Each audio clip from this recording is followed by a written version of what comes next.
News కి స్వాగతం. ముందుగా ముఖ్యాంశాలు.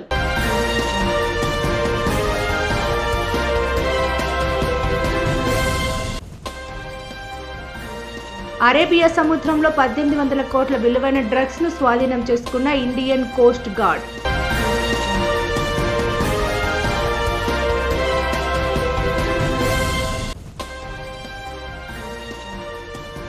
రాజ్యాంగ నిర్మాత అంబేద్కర్ కు ప్రముఖుల నివాళులు.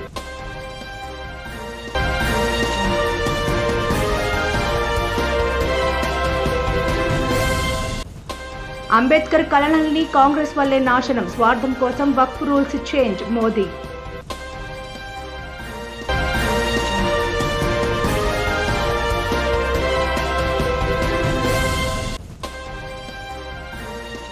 అంబేద్కర్ కు నివాళులు అర్పించిన సీఎం చంద్రబాబు. భారత రాజ్యాంగ నిర్మాత డాక్టర్ బిఆర్ అంబేద్కర్ జయంతి నేడు. ఈ సందర్భంగా పార్లమెంట్ ఆవరణలో ఘనంగా అంబేద్కర్ 135వ జయంతి వేడుకలు నిర్వహించారు. పలువురు ప్రముఖులు పాల్గొని అంబేద్కర్కు నివాళులు అర్పించారు. రాష్ట్రపతి ద్రౌపది ముర్ము, ఉపరాష్ట్రపతి జగదీప్ ధన్కర్, ప్రధానమంత్రి నరేంద్ర మోదీ, లోక్సభ స్పీకర్ ఓం బిర్లా, కేంద్ర మంత్రులు జేపీ నడ్డా, కిరణ్ రిజిజు, అర్జున్ రామ్ మేఘ్వాల్, పీయూష్ గోయల్, కాంగ్రెస్ అగ్రనేతలు సోనియా గాంధీ, మల్లికార్జున ఖర్గే, రాహుల్ గాంధీ, ఢిల్లీ ముఖ్యమంత్రి రేఖా గుప్తా సహా పలువురు కేంద్ర మంత్రులు, ఎంపీలు అంబేద్కర్కు ఘనంగా నివాళులర్పించారు. మరోవైపు ఇవాళ అంబేద్కర్ జయంతిని పురస్కరించుకొని దేశవ్యాప్తంగా స్కూళ్లు, కాలేజీలు, ప్రభుత్వ కార్యాలయాలు, బ్యాంకులకు సెలవు ప్రకటించారు. గుజరాత్ రాష్ట్రంలో భారీగా డ్రగ్స్ పట్టుబడ్డాయి. దేశంలోకి భారీ స్థాయిలో మాదక ద్రవ్యాలను అక్రమంగా తరలించేందుకు స్మగ్లర్లు చేసిన ప్రయత్నాలను తీరా గస్తీ దళం భగ్నం చేసింది. 1800 కోట్ల విలువైన 300 కిలోల డ్రగ్స్ ను స్వాధీనం చేసుకుంది. అరేబియా సముద్రంలో భారత సముద్ర జలాల సరిహద్దు వద్ద గుజరాత్ యాంటీ టెర్రరిస్ట్ స్క్వాడ్, భారత తీర గస్తీ దళం ఈ నెల 12, 13 అర్ధరాత్రి వేళ సంయుక్తంగా ఆపరేషన్ చేపట్టాయి. ఈ క్రమంలో ఓ బోటు కదలికలు అనుమానాస్పదంగా ఉండటంతో దాని దగ్గరకు వెళ్లాయి. కోస్ట్ గార్డ్ నౌకను చూడగానే బోటులోని స్మగ్లర్లు తమ వద్ద ఉన్న సరుకును సముద్రంలో పడేసి పారిపోయారు. దీంతో కోస్ట్ గార్డ్ ఏటీఎస్ సిబ్బంది సముద్రంలోకి దిగి సరుకును స్వాధీనం చేసుకున్నారు. అందులో 300 కిలోలకు పైగా నిషేధిత మెథాంఫెటమిన్ ఉన్నట్లు గుర్తించారు. పట్టుబడిన డ్రగ్స్ విలువ 1800 కోట్లకు పైనే ఉంటుందని కోస్ట్ గార్డ్ అధికారులు తెలిపారు. తదుపరి దర్యాప్తు నిమిత్తం స్వాధీనం చేసుకున్న ఆ డ్రగ్స్ను యాంటీ టెర్రరిస్ట్ స్క్వాడ్కు అప్పగించినట్లు తీర గస్తీ దళం ఓ ప్రకటనలో వెల్లడించింది.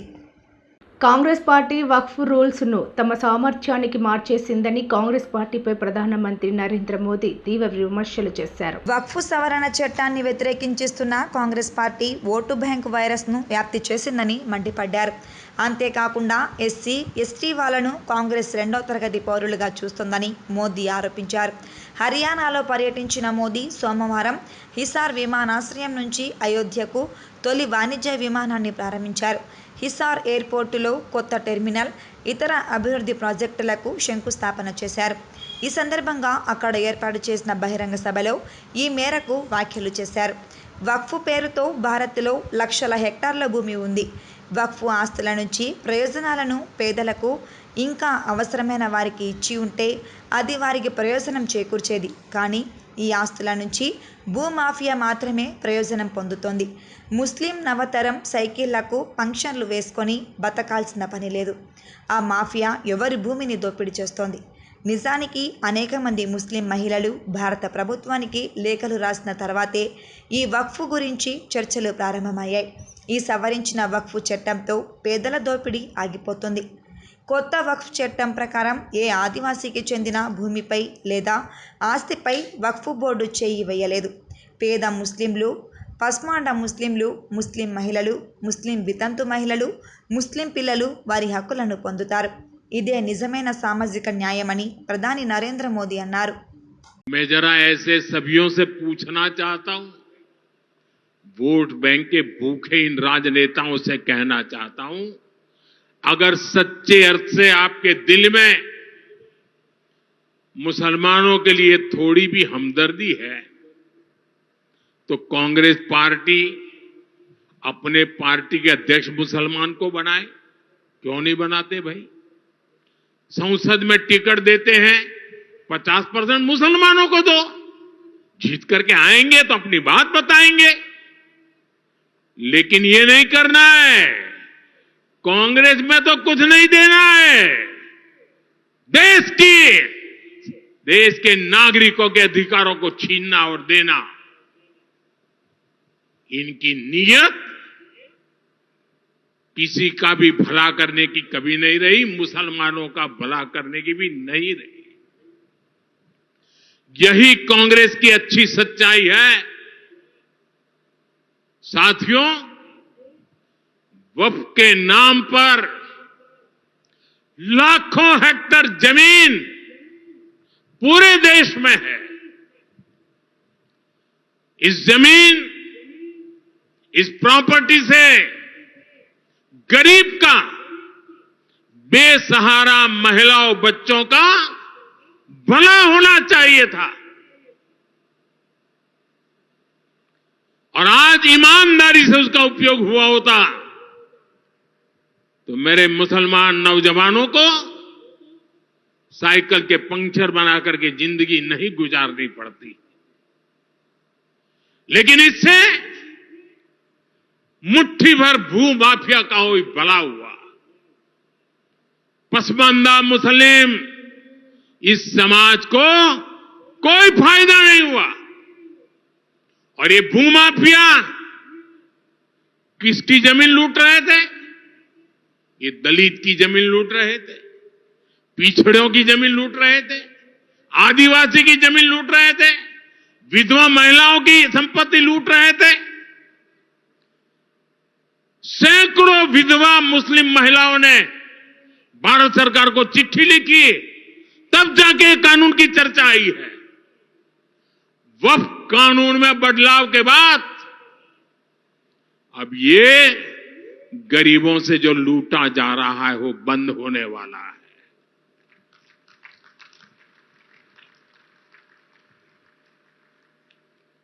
और सबसे बड़ी बात, हमने एक बहुत बड़ा जिम्मेदारीपूर्ण महत्वपूर्ण काम किया है। हमने इस वक्फ कानून में एक और प्रावधान किया है। अब नए कानून के तहत, वक्फ के कानून के तहत किसी भी आदिवासी की जमीन को हिंदुस्तान के किसी भी कोने में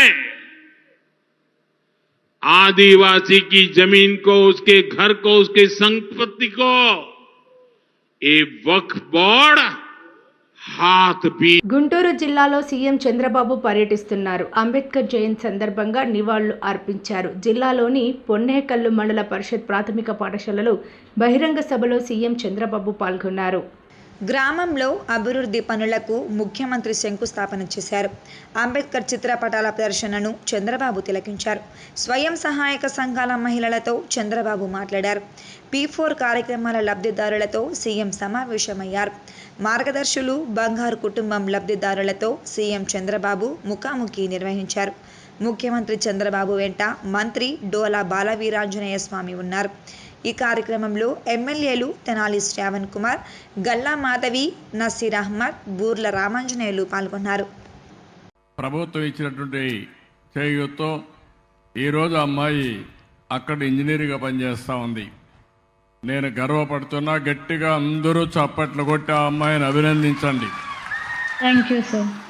వాళ్ళ తండ్రి ఇక్కడే ఉన్నాడు, ఒకసారి మాట్లాడతారు ఆ అమ్మాయి గురించి, ఆయన అభిప్రాయాలు చెప్తాడు. నీకేమనిపిస్తూ ఉంది? మైక్ తీసుకో, చెప్పండి. మీ అందరికీ ధన్యవాదాలు. ముఖ్యమంత్రి గారికి నా ధన్యవాదాలు. మేము చాలా పేద కుటుంబంలో పుట్టిన వాళ్ళం. ఉన్నతమైన చదువులని ఆలోచన. అయితే మా కోరిక ముఖ్యమంత్రి గారి ద్వారా తీర్చాడు. మా అమ్మాయి కోరిక ఆస్ట్రేలియాలో ఉద్యోగం చేయాలని, పెద్దవాళ్ళతో చదవాలని, పెద్దవాళ్ళతో ఉద్యోగం చేయాలని కోరిక దేవుడు చంద్రబాబు నాయుడు గారి చేత తీర్చాడు. ఆయన మేము ఎప్పుడూ మర్చిపోలేము. ఆ స్థితిలో మా అమ్మాయి ఉందంటే ముఖ్యమంత్రి గారు దయ మేము ఎప్పుడు మర్చిపోలేము. వందనాలు. థ్యాంక్ యూ అమ్మా. ఏంటమ్మా రత్నలత, మీ నాన్ననే అమ్మను సరిగా చూసుకుంటావా? ఎస్ సార్, నేనే చూసుకుంటున్నాను సార్. వాళ్ళందరినీ ఇప్పటికప్పుడు ఫోన్లో మాట్లాడుతున్నావా? లేదు సార్, నేను రోజు చేస్తాను, చూసుకుంటాను సార్. ఓకే, నాకు ఒక తమ్ముడు కూడా ఉన్నారు, నేను చూసుకుంటాను సార్. వాళ్ళందరినీ సక్రమంగా చూసుకుంటావు. Yes sir. నీకు ఎంత ఆదాయం వస్తుందమ్మా ఇప్పుడు? సార్ నాకు ఆస్ట్రేలియా డాలర్స్లో $6,000 వస్తుంది సార్. మన ఇండియన్ రూపీస్లో అరౌండ్ 3 lakhs. 3 lakhs వస్తుంది ఫర్ మంత్ అమ్మా. అవును సార్. 3 లక్షల రూపాయలు ఆస్ట్రేలియాలో ఆ అమ్మాయి ఆదాయం సంపాదిస్తూ ఉంది. మీరు గుర్తుపెట్టుకోవాలి, సంవత్సరానికి చూస్తే 36 లక్షల రూపాయలు డబ్బులు సంపాదించే పరిస్థితికి వచ్చింది.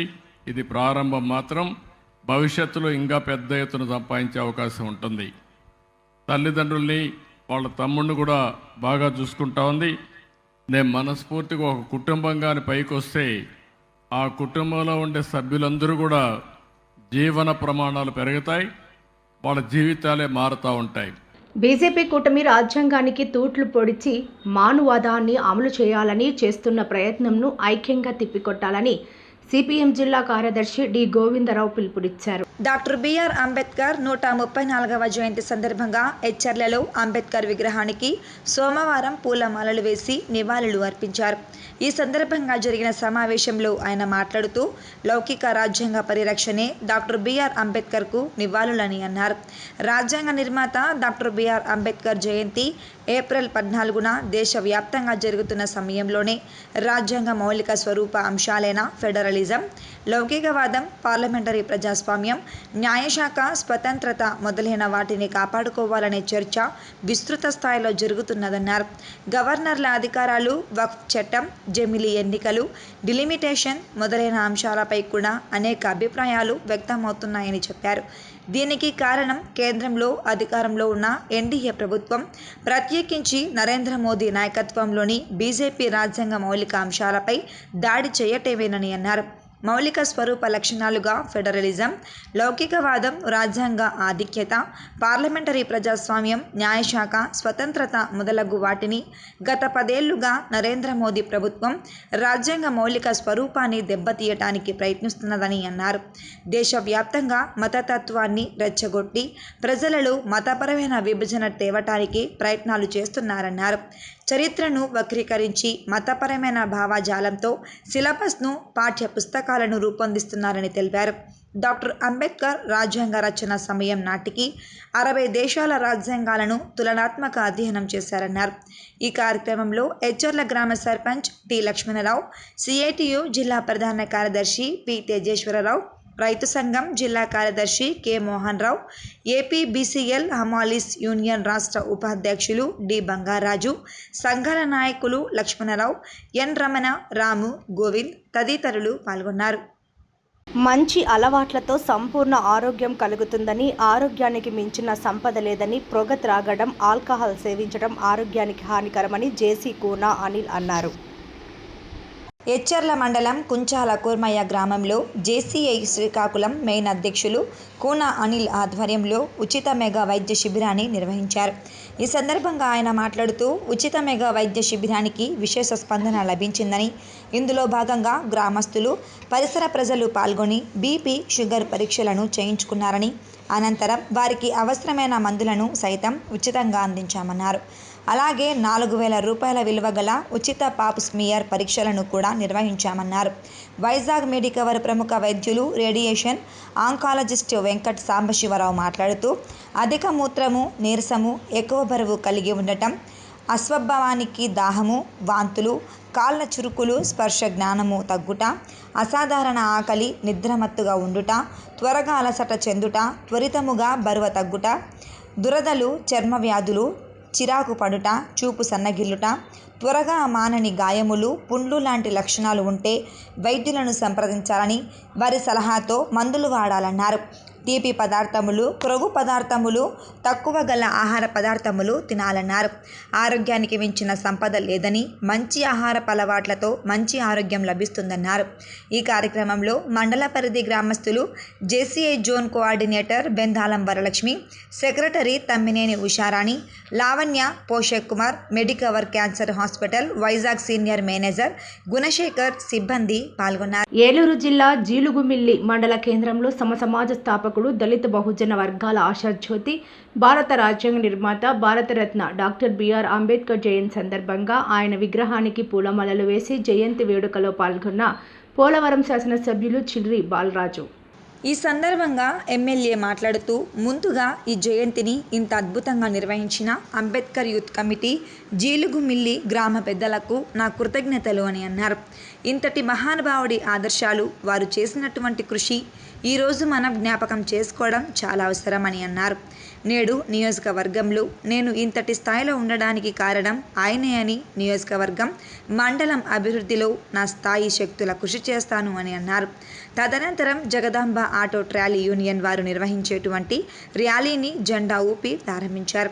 ఈ కార్యక్రమంలో ఉమ్మడి పశ్చిమ గోదావరి జిల్లా జనసేన కార్యదర్శి గడ్డమనుగు రవి, మండల ప్రెసిడెంట్ పసుపులేటి రాము, సుంకవెల్లి సాయి, సిహెచ్ ప్రసాద్, మాజీ జెడ్పీటీసీ కాసిన రాజాబాబు, జీలుగుమిల్లి అంబేద్కర్ యూత్ గౌరవ అధ్యక్షులు కందుల ప్రకాష్ మాస్టర్, సతీష్, సిరిశెట్టి రాఘవులు, Arun Kumar, Ambedkar youth committee, NDA కూటమి నాయకులు, కార్యకర్తలు తదితరులు పాల్గొన్నారు. AP deputy CM Pawan Kalyan సతీమణి అన్నా లెజినోవా తిరుమల శ్రీవారిని దర్శించుకుని మొక్కులు తీర్చుకున్నారు. తెల్లవారుజామున శ్రీవారి సుప్రభాత సేవలో పాల్గొన్నారు. స్వామివారిని దర్శించుకొని మొక్కులు చెల్లించుకున్నారు. దర్శనం అనంతరం శ్రీవారి తీర్థ ప్రసాదాలను అధికారులు అందజేశారు. అంతకుముందు వైకుంఠం క్యూ కాంప్లెక్స్ వద్ద టీటీడీ అధికారులు స్వాగతం పలికారు. తమ కుమారుడు మార్కు శంకర్ అగ్ని ప్రమాదానికి గురై స్వల్ప గాయంతో బయటపడటంతో అన్న లెనినోవా శ్రీవారి దర్శనానికి వచ్చారు. ఆదివారం సాయంత్రం ఆమె తిరుమలకు చేరుకున్నారు. స్థానిక గాయత్రి నిలయంలో బస చేసి క్షేత్ర సంప్రదాయాన్ని పాటిస్తూ తొలుత ఆమె భూశ్రీ వారాహస్వామి ఆలయం వద్దకు చేరుకొని స్వామిని దర్శించుకున్నారు. అనంతరం శ్రీ పద్మావతి విచారణ కేంద్రం వద్ద ఉన్న కళ్యాణ కట్టలో తలనీలాలు సమర్పించారు. అన్య మతస్థురాలు కావడంతో మొదట అతిథి గృహంలో డిక్లరేషన్పై సంతకం చేశారు. అన్నమయ్య జిల్లా పెద్ద తిప్పసముద్రం మండలం కందుకూరు గ్రామంలో పట్టాభిరామయ్య రథోత్సవం అత్యంత వైభవంగా జరిగింది. పెద్దతిప్ప సముద్ర మండలంలోని కందుకూరు గ్రామంలో వెలిసిన పట్టాభిరామయ్య ఆలయంలో వారం రోజులుగా శ్రీరామనవమి ఉత్సవాలు ఘనంగా జరుగుతున్నాయి. 2 రోజుల క్రితం సీతారాముల కళ్యాణోత్సవం కమనీయంగా జరిగింది. శనివారం రథోత్సవం వైభవంగా జరిగింది. సీతారామ లక్ష్మణుల ఉత్సవ విగ్రహాలను రథంపై ప్రత్యేకంగా అలంకరించారు. మేళతాళాలు, కోలాటాలు, చెక్క భజనల నడుమ స్వామివారి రథోత్సవం అంగరంగ వైభవంగా సాగింది. కందుకూరు పురవీధులు భక్తులతో కిటకిటలాడాయి. జై శ్రీరామ్ అనే నినాదాలు మారుమ్రోగాయి. అన్నమయ్య జిల్లా, సత్యసాయి జిల్లాతో పాటు కర్ణాటక రాష్ట్రం నుంచి భక్తులు పాల్గొన్నారు. దళితులకు అన్యాయం జరిగితే సహించేది లేదు. జనసేన పార్టీ గన్నవరం నియోజకవర్గం సమన్వయకర్త చల్లమల్ల శెట్టి రమేష్ బాబు వెల్లడి. కృష్ణా జిల్లా గన్నవరం బాపులపాడు పంచాయతీ కార్యాలయంలో అంబేద్కర్ జయంతి వేడుకలు ఘనంగా నిర్వహించారు. ఈ సందర్భంగా రమేష్ బాబు మాట్లాడుతూ, కొంతమంది నాయకులు ఆనాడు ఇంట్లో ఉండే దళిత మహిళను సర్పంచ్గా నిలబడాలని, తోడుగా ఉంటూ సహాయ సహకారాలు అందిస్తామని చెప్పి కోట్ల రూపాయలు ఖర్చు చేపించారని, ఆ మహిళ సర్పంచ్ గెలిచి పదవి స్వీకరించిన తర్వాత నాయకులు కొందరు రాజకీయాలు చేసి ఆమెను సర్పంచ్ కుర్చీలో కూర్చొనివ్వకుండా కుట్రలు చేస్తున్నారని ఆరోపించారు. దళిత మహిళ అనే చులకనగా భావంతో ప్రవర్తిస్తున్నారని, సర్పంచ్కు అన్యాయం చేయాలని చూస్తే సహించేది లేదన్నారు. పెద్దలు, నాయకులు పద్ధతి మార్చుకోవాలని, లేదంటే ఈ విషయంపై తగు చర్యలు తీసుకుంటామని రమేష్ బాబు హెచ్చరించారు. రాజ్యాంగ నిర్మాత డాక్టర్ బిఆర్ అంబేద్కర్ ఆశయాలు కొనసాగిద్దాం వివిధ సంఘాల నాయకులు కోరారు. అన్నమయ్య జిల్లా తంబళ్లపల్లి నియోజకవర్గంలోని వివిధ మండలాల్లో డాక్టర్ బిఆర్ అంబేద్కర్ 134వ జయంతిని ఘనంగా నిర్వహించారు. వివిధ ప్రాంతాల్లో వివిధ పార్టీలకు చెందిన నాయకులు అంబేద్కర్ విగ్రహాలకు పూలమాలలు వేసి ఘనంగా నివాళులు అర్పించారు. ఈ సందర్భంగా పలువురు నాయకులు మాట్లాడుతూ అన్ని వర్గాల ప్రజల అభ్యున్నతికి డాక్టర్ బిఆర్ అంబేద్కర్ చేసిన సేవలను కొనియాడారు. అంబేద్కర్ ఆశయాల సాధనకు ప్రతి ఒక్కరూ అంకిత భావంతో కృషి చేయాలన్నారు. వివిధ పార్టీలకు చెందిన నాయకులు, ప్రజా సంఘాలకు చెందిన నాయకులు పాల్గొన్నారు. ఒడిశా రాష్ట్రం పూరీలోని ప్రముఖ జగన్నాథ ఆలయంలో ఊహించని ఘటన చోటు చేసుకుంది. ఎంతో పరమ పవిత్రంగా భావించే ఆలయ శిఖరంపై ఉన్న నీల చక్రంపై ఎగిరే పతిత పావన జెండాను ఓ గద్ద ఎత్తుకెళ్లిపోయింది. ఇందుకు సంబంధించిన దృశ్యాలు ప్రస్తుతం నెట్టింట వైరల్ అవుతున్నాయి. గోపురంపై ఉన్న జెండాను గద్ద తన నోట కరిచి ఆలయం చుట్టూ చక్కర్లు కొట్టింది. ఆ తర్వాత సముద్రం వైపు వెళ్ళిపోయింది. ఇది చూసిన భక్తులు ఒక్కసారిగా ఆశ్చర్యపోయారు. కొందరు ఆ దృశ్యాలను తమ కెమెరాల్లో బంధించి సోషల్ మీడియాలో పోస్టు చేయగా ప్రస్తుతం ఆ వీడియో వైరల్ అవుతోంది. ఆదివారం సాయంత్రం 5 గంటల సమయంలో ఈ ఘటన చోటు చేసుకున్నట్లు ప్రత్యక్ష సాక్షులు చెబుతున్నారు. అయితే ఈ ఘటనపై ఆలయ అధికారులు ఎలాంటి అధికారిక ప్రకటన జారీ చేయలేదు. కాగా పూరీకి వచ్చే భక్తులంతా తొలుత పతిత పావన జెండా దర్శనం చేసుకుంటారు. ఆ తర్వాత ఆలయంలో జగన్నాథుడి దర్శనం కోసం వెళ్తారు. ఆలయ శిఖరంపై ఎగురవేసే 14 మూరల పతాకాన్ని అర్చకులు ప్రతిరోజు మారుస్తారు. సాయంత్రం 5 గంటలకు కొత్త జెండా ఎగురవేస్తారు. భక్తులు సమర్పించే జెండాలను చక్రం దిగువన కడతారు. వార్తలు ముగించే ముందు ముఖ్యాంశాలు మరోసారి.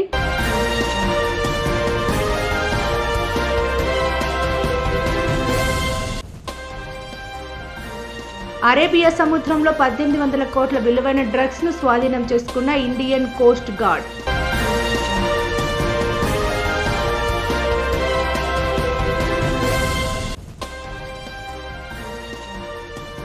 రాజ్యాంగ నిర్మాత అంబేద్కర్కు ప్రముఖుల నివాళులు.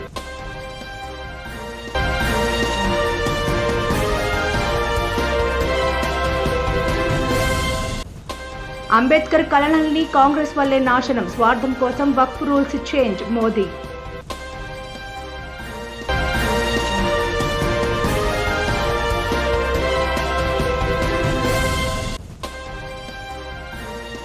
అంబేద్కర్కు నివాళులు అర్పించిన సీఎం చంద్రబాబు.